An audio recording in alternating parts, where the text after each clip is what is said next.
Welcome to Heal Talk Tuesdays with Liza, where transformation begins as we evoke, embrace, and evolve.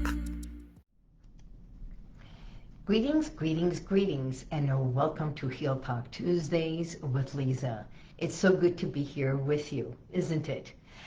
Well, I don't know where you are in the world, if you are at work, at home, but wherever you are, I hope that you are feeling absolutely wonderful and centered. It's so good to be here. So today I'm going to be talking about something we often overlook, something that we hear it, we listen to it, we respond to it, and yet it affects us and we haven't done anything about it. The power of words, especially words when they come from someone in the position of authority. By show of hands, or you can even respond or say, if you have ever felt a cringe or something when you hear someone's voice, right? Or tonalities make an effect, or they sit either good or not with you.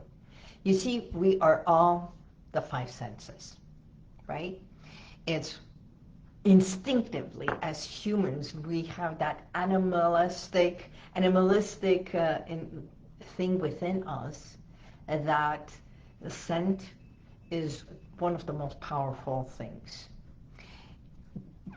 You know, we always say we have the eyes. The eyes can be very deceiving. They can.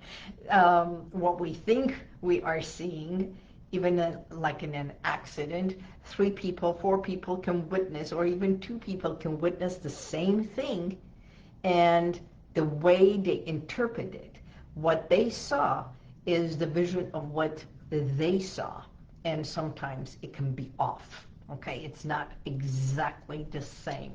So, eyes can be deceiving. The thing is, we also have touch. Good touch, bad touch, right? And of course, taste. Everybody's got their own taste. What tastes good to me may not be the same for you. If it is hot, I may have a tolerance to spicy food and someone does not.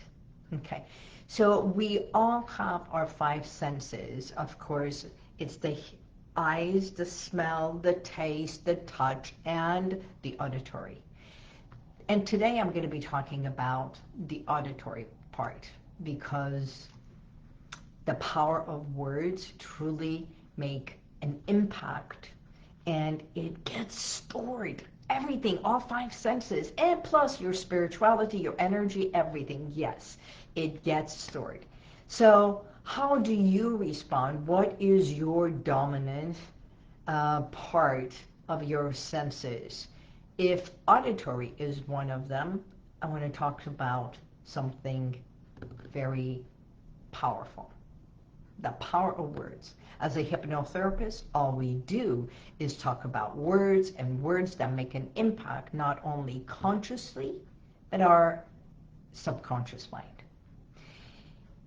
It resonates because we learn. This is good, this is bad. So a client recently came to me feeling anxious and very edgy, walking on eggshells. Nothing bad had actually happened that she can think of, right? But a comment from a supervisor simply questioning if she was sure about a decision in the work that she's been doing for 15 years, right? The same thing. It's like a procedure. It's like a habit. She can close her eyes and do this procedure at the hospital with her eyes closed. And because of this questioning, it sent her into a spiral. Her heart raced, her palms got sweaty, and she couldn't think straight. Actually, to a point that the next time she came to do the same procedure she's been doing for 15 and more years she froze. Here's what's fascinating. Her body was reacting to the here and now. Actually, it happened only a few weeks ago. And since then, she's been doing everything to, and this is where her body got sick. She got a very bad flu. She was staying home. She was not going to work. Believe it or not, this is like a body that is responding, and the body will do everything to give you signals to protect you. I've talked about this all the time. Something that you think has nothing to do with it has a direct correlation with your nervous system, with your body, with your emotions and thoughts, right? So as we explored a few days ago, we discovered that those words echoed a familiar tone from her childhood. Because as a little girl, every time she tried to express herself, she was met with reprimands. It's as if she had no voice. You know, at that time, she's an elderly, she's not a spring chick, and because of years of experience in the work that she's been doing, she could not believe that this is happening to her. But through hypnotherapy, through discovering what's going on, tapping into the subconscious and allowing her mind to explore, to go back to another time and a place, by tapping, awakening, not only the nervous system, what I call evoking certain thoughts, ideas, going back to another time and a place, going back to another place. She realized that when she was a kid, she was reprimanded. Every time she came to speak, she was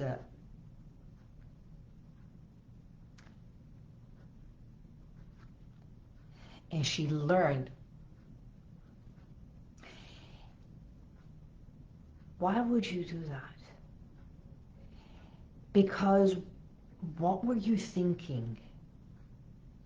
You should have known better.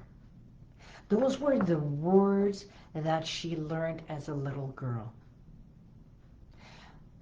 It's as if she would do something, it's like, why would you do that? Feeling reprimanded, as if she did something wrong. And you should have known better. Because one time, she forgot to do something for her brother, and her brother fell, and because she was the older sister, she was reprimanded. You see, when words like that, the shoulds, are used repeatedly, and especially from figures of authority, someone in the family that you love, you care, you look up to, and yet they have the authority to have that voice, that tonality to punish, like a parent or a teacher or even a boss. They can embed shame, they can embed that fear factor and self-doubt into our subconscious mind. We take this for lightly, and yet working with people who have experienced traumatic experiences, even in the abusive cycle, that voice of authority that diminishes your self-confidence and goes core into the self-esteem. And as a childhood, there has been a voice of a parent or authority or a teacher, and we cringe as a child, we cringe in a relationship, we cringe at work, not realizing that it is not you cringing, is that inner self cringing and thinking, did I do this right? but I know my work. Did I do this? Did I do something wrong? Even asking yourself, what am I doing wrong? The truth is, your body remembers what your mind tries to forget. Always. Because our mind wants to protect us. Our body protects us. It safeguards us, right? And it responds. The symptoms, the responses are certain triggers. The words, this is why the words matter, because could invites possibility. Should imposes pressure. Should puts you in a place of, should I do this? Doubting yourself. Should I call? Shall I? Should I? Should I not? So it takes the power from you and puts you in a position of questioning yourself, questioning your ability, questioning your decision. Okay? It dispowers you. And then it's like, should I even do this? That means I don't know if I should or not, but you know better. You know better. And what if you could, because I know you can, shift the words. Just shift it. I'm not saying eliminate. Shift the word. So instead of disempowering you, one word can empower you. Empower that decision. Where one empowers, the other one diminishes. So ask yourself, what words can I use? What words have affected me from the past? What words, what tone has affected me since childhood? You can write those. As a matter of fact, even last week I talked about it. Write it with your left hand. It's so difficult, but if you ask one question and ask yourself, your subconscious will respond with one word. You can say, are those mine or someone else's voice? Is this what's happening with me? Is this happening to me because I have not stood up for myself? So choosing empowering words, questioning, it's not happening to me right now. When did this come to me? When did this happen? Sometimes it could be when you were 20 years old. Maybe you were 11 years old. Maybe you were 5 years old. I don't know. I do not have the answers. Client came, the body is reacting, all the symptoms of anxiety are happening, only signals for you to pay attention to you. As I said, anxiety has nothing to do from the outside. It's an internal thing we feel. And things do not happen to us, they happen for us to take time. She did not get sick and for 4 days being in bed. It was like the body said, okay, so we don't want to go to work. That voice of authority questioned my abilities that I have known for 15, 16 years of doing the same procedure. I'm going to help you and stop you from going to work. Believe it or not, that body of yours does that. To protect the inner self, that younger self that felt reprimanded. Now you cocoon yourself. And that's what happened. So when we feel it in our stomach, if there is an inflammation, if there is an unsettling thing, if there is an IBS, what's running out of your life, and believe it or not, when you lovingly massage your core, And you breathe into it, and you go into that state of deep relaxation. Your stomach will growl, your body will speak, and the moment you drop your shoulders and let all that weight that you have been carrying without realizing, that burden, that heaviness from friends, what they said, what he said, what she said, ugh, from authorities, what he said, what she said, from parents reprimanding us from as a child, what she said, what he said, what grandma said, what the neighbors said. All those pressures, that heaviness. That's right.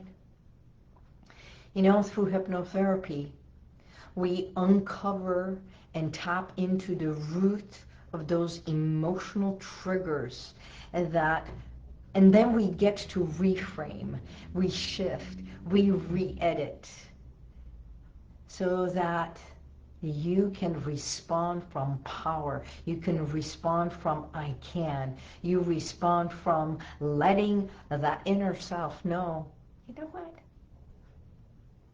Stop giving power to someone else. You can. I can.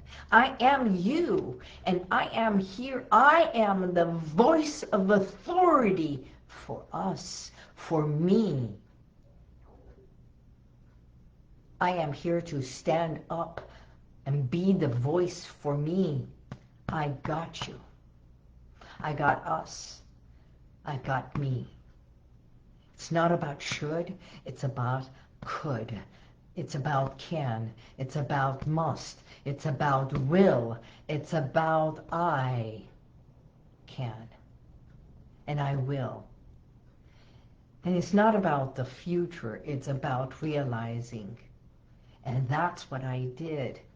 It's not empowering. It's shifting and reawakening the power within.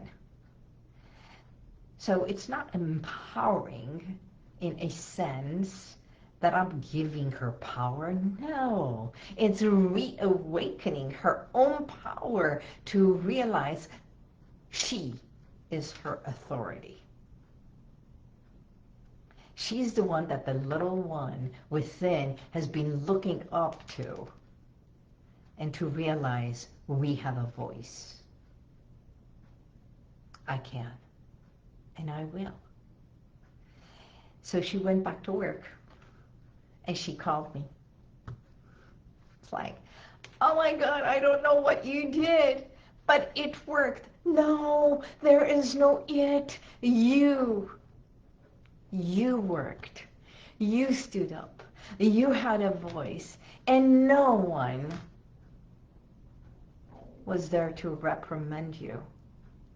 So that tonality of the past has no power over you today. And yes, maybe what a supervisor, what a boss said, the tone was in a way that it reminded you, reminded the little girl of what she felt then. You are not that little girl. You're a grown-up person right here today. You're the adult.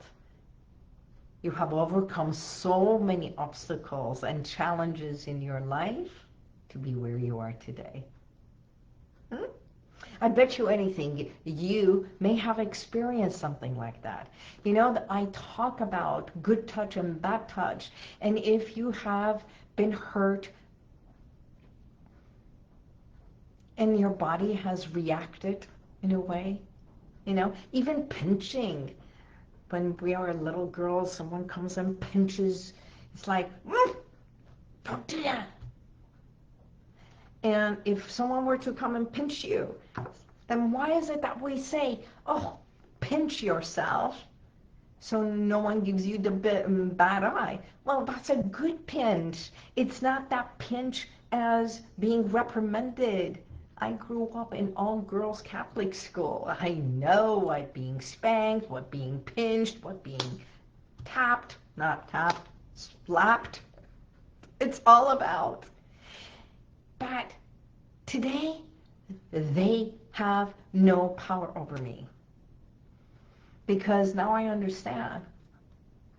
If I did something they didn't know how to reprimand, and the loud voices, the commands and everything, it was only about discipline, and it was certain way of they were doing it their way. That way does not make me cringe anymore, because now I have taught the little girl within me that this or that, this, even the touch and pinch and everything. If it hurts, I'll go, ow, stop.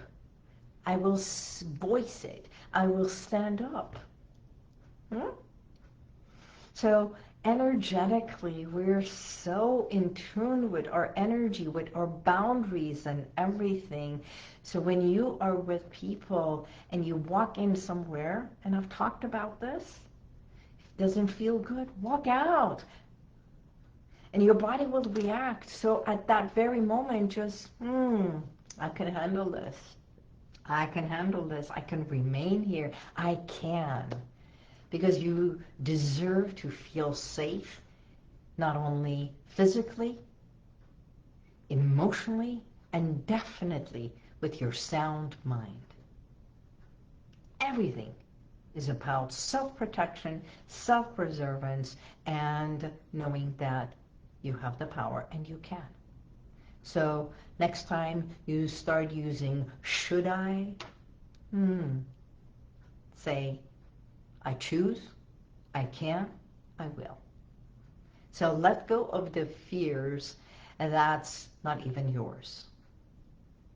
If this speaks to you, resonates with you, and you believe that there is a block. Just yesterday, a client of mine believed that there is a block, and we went through the block.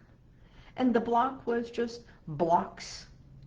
And we turned the blocks into Legos. And then we turned the Legos into different colors, that it became colorful and playful. And then she started taking the blocks of Legos out, and guess what? It became play.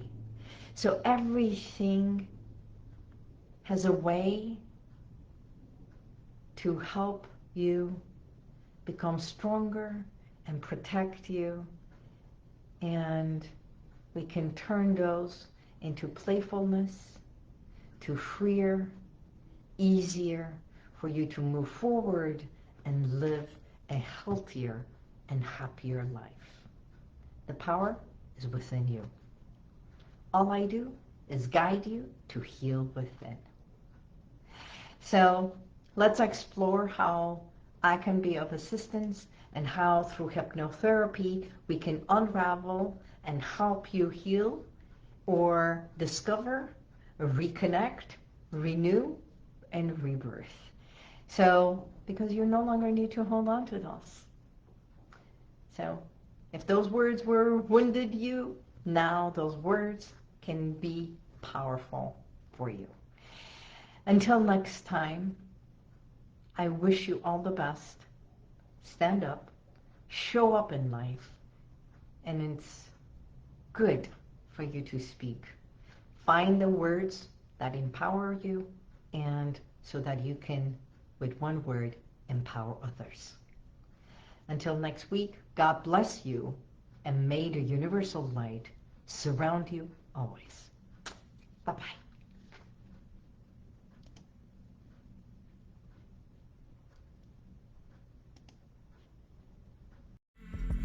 Thank you for being here. If you want to check out some of the testimonials that I've got, click right here. But if you want to go back and watch other videos from a week ago, 2 weeks ago, even a year ago, click right here. See you next time.